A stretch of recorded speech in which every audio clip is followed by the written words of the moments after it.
están, queridos estudiosos del derecho constitucional? Hoy quiero hablarles en una forma muy breve de los tipos de leyes. Fíjense ustedes, algo muy importante.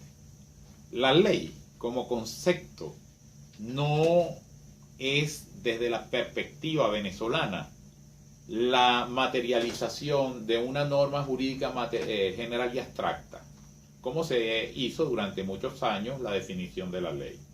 Es decir, el contenido no es lo relevante para saber si estamos hablando de una ley o no. La clave para saber si estamos hablando de una ley o no es el procedimiento. En pocas palabras, ¿qué es una ley en Venezuela? La ley en Venezuela es el acto aprobado por la Asamblea Nacional como cuerpo legislador. Es decir, el criterio es formal, es decir, qué procedimiento se sigue. Por supuesto, el de la Constitución y el de RIDAN, Reglamento Interior y de Debates de la Asamblea Nacional, y el orgánico, es decir, emana de la Asamblea Nacional. Esos son los dos criterios para saber si una ley es ley. Si emana de la Asamblea Nacional y si se sigue el procedimiento. Si no se sigue el procedimiento de la ley ordinaria, entonces un acto parlamentario sin forma de ley no es ley. Dicho esto, es importante indicar que este concepto formalista de ley también se traduce en otros tipos de leyes precisamente por diferencia de procedimiento. Y la clave para entender este tema es, por ejemplo, la temática de las leyes orgánicas. En Venezuela hay una categoría que son leyes orgánicas. Esa categoría tiene una consecuencia jurídica muy especial. La ley orgánica se aplica con preferencia a las leyes ordinarias. Ahora, ¿qué es una ley orgánica? Desde un punto de vista formal, ley orgánica es aquella que define como tal la propia Constitución. Por ejemplo, en materia del Tribunal Supremo de Justicia hay una referencia que el tribunal se va a organizar mediante ley orgánica. Ahí no cabe duda, es ley orgánica. Necesariamente es ley orgánica. No puede dejar de ser ley orgánica. Es decir, cuando el carácter orgánico se lo da a la Constitución, no puede dejar de ser orgánica. Pero la Constitución al mismo tiempo establece en forma clara y enfática que hay leyes orgánicas por la materia que tratan. ¿Cuáles son esas leyes orgánicas por la materia que tratan? Primera categoría, aquellas que organizan los poderes públicos. Es decir, una ley que organiza un poder público, aunque no diga la Constitución que es orgánica, puede ser calificada como tal. También las leyes que regulan el tema de los derechos fundamentales.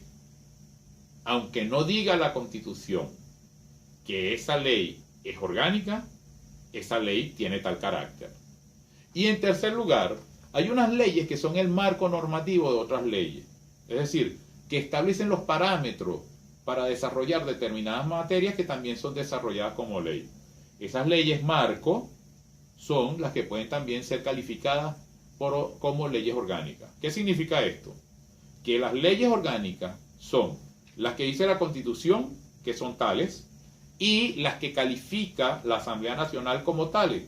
Cuando se presenta el proyecto, las 2/3 partes de los miembros presentes de la Asamblea la califican como orgánica. Pero necesariamente tiene que ver con uno de estos tres temas. Primer tema, organización de poderes públicos. Segundo tema, derechos humanos. Tercer tema, cuando son el marco normativo de otras leyes. Si eso es así, la Asamblea las califica.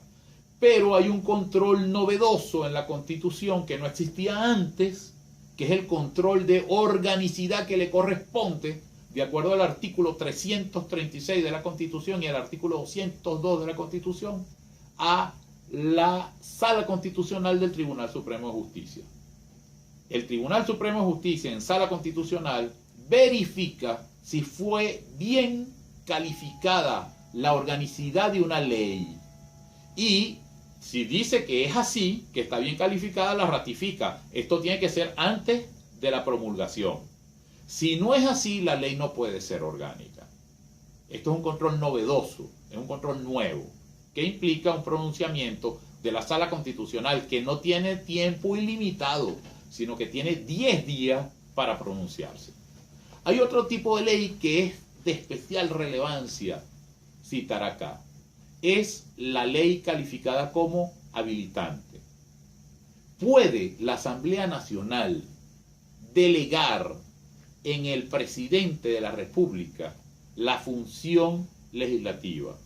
Y lo hace mediante una ley habilitante aprobada por las 3/5 partes de los miembros de la Asamblea Nacional. El objetivo es que el presidente pueda dictar decretos con rango y fuerza de ley. ¿Qué significa esto? Bueno, esto hay que aclararlo con mucho cuidado. ¿Quiénes dictan las leyes formalmente hablando? La Asamblea Nacional. Pero podría delegar en el Ejecutivo. Para eso le señala un lapso de tiempo y eventualmente determina las materias. ¿Dónde se hace esto? En la ley habilitante. El presidente, con la ley habilitante como presupuesto, puede dictar entonces decretos con rango y fuerza de ley. ¿Qué significa rango y fuerza de ley? Que son actos de ejecución directa a la Constitución. Porque lo que califica la norma jurídica en Venezuela es la jerarquía normativa que viene dada precisamente por la relación de ejecución o no directa de la Constitución. El decreto ley del presidente de la República, basado en una ley habilitante, tiene la misma fuerza que una ley dictada por la Asamblea Nacional. E inclusive en el ordenamiento jurídico venezolano se ha llegado a derogar leyes por decretos leyes y viceversa. Leyes posteriores derogan decretos leyes del presidente. Ahora, en principio, el presidente tiene una función de gobierno que determina unos actos de gobierno, y esos actos de gobierno se caracterizan porque son de ejecución directa de la Constitución. A diferencia de los actos administrativos que los dictan los funcionarios públicos, los funcionarios de la administración pública, que son actos de carácter sublegal, es decir, son actos que desarrollan los principios contenidos en las leyes. Entonces, esta ley habilitante ha tenido como efecto lo que tantas veces le he dicho al tocar estos temas en estas clases virtuales. Resulta ser que la función legislativa ha sido sustituida en importancia por la función contralora. Entre otras cosas porque se han delegado cualquier cantidad de atribuciones y varias veces en los últimos años al presidente de la República la potestad de dictar decretos con rango y fuerza de ley. En consecuencia, nosotros encontramos leyes muy particulares como la ley orgánica, la ley habilitante. Hay leyes que se llaman código. ¿Qué es un código? Son leyes iguales que las otras, pero que desarrollan sistemáticamente determinada materia. Por ejemplo, el Código Civil, el Código Penal, el Código de Comercio. Tienen una gran sistematicidad porque desarrollan con criterio metodológico instituciones de una determinada área en forma extensiva. Estos tipos de leyes es importante que ustedes los tengan presentes porque ahora en la sesión siguiente vamos a hablar del procedimiento de formación de la ley ordinaria.